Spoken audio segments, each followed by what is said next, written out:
大家平安，欢迎收听迦南之声。今天8月8号在家会主要分享的是陶匠的愤怒。首先要祝福所有的爸爸们，爸爸节快乐。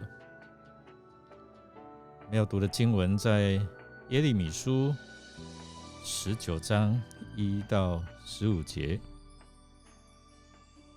我们先来读今天的金句。我要使这城遭受令人恐怖的毁灭，每一个过路人看见了都要惊骇唾弃。耶利米书19章第8节，经文在描述先知借着打破瓦瓶来传达上帝要毁灭耶路撒冷的信息。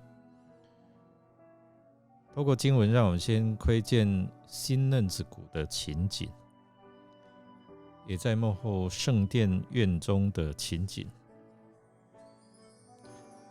在今天的经文围绕在一处名叫陀斐特的地方，到底它有什么重要呢？陀斐特其实是耶路撒冷城外新嫩子谷的一角，这谷是在耶路撒冷城的西边，沿着这山谷往南走，到接近吉伦西的地方就被称为新嫩子谷。这是在耶路撒冷城的山坡下面。陀斐特在原文是一个坑，是一处居民抛弃和焚烧垃圾的地方，所以经常有火热有火在燃烧。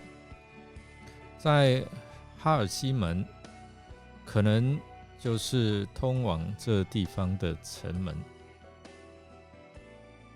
那新嫩子谷是献祭给摩洛的地方，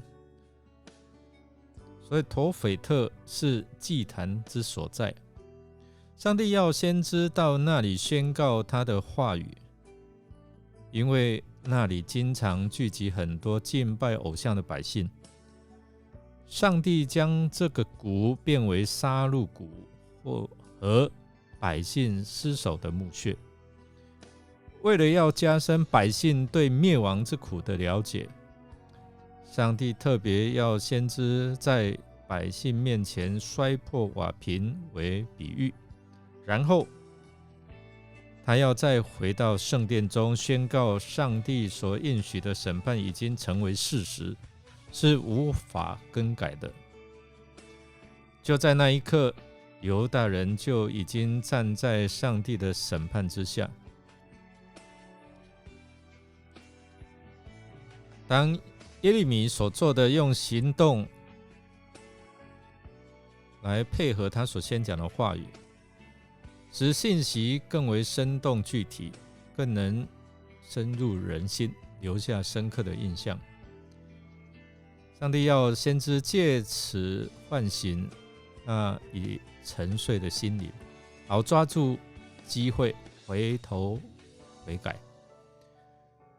当先知把手中的瓦器在人面前砸碎的时候，上帝的话语随即释放出来，它就一直存留在历史中，直到成为事实为止。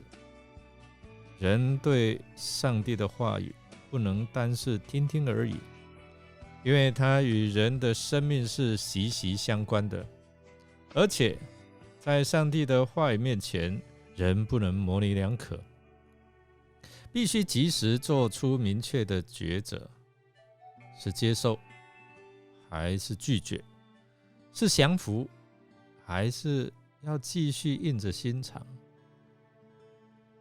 我们来默想，如果你是当时站着听耶利米宣讲的人，你会有什么样的反应呢？让我们一起来祷告。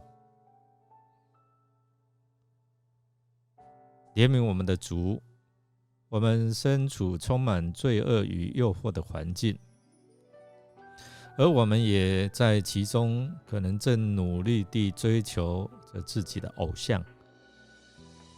愿主对犹大百姓的信息也成为我们的警惕，不叫我们落入他们的悲惨下场。求你救我们脱离凶恶。我们这样祷告，都是奉靠主耶稣基督得胜的名求，阿们。感谢您的收听，如果您喜欢我们的节目，欢迎订阅并给我们5星好评。我是尤伯牧师，祝福您一天都充满平安、健康、喜乐，还有盼望。我们下次再见。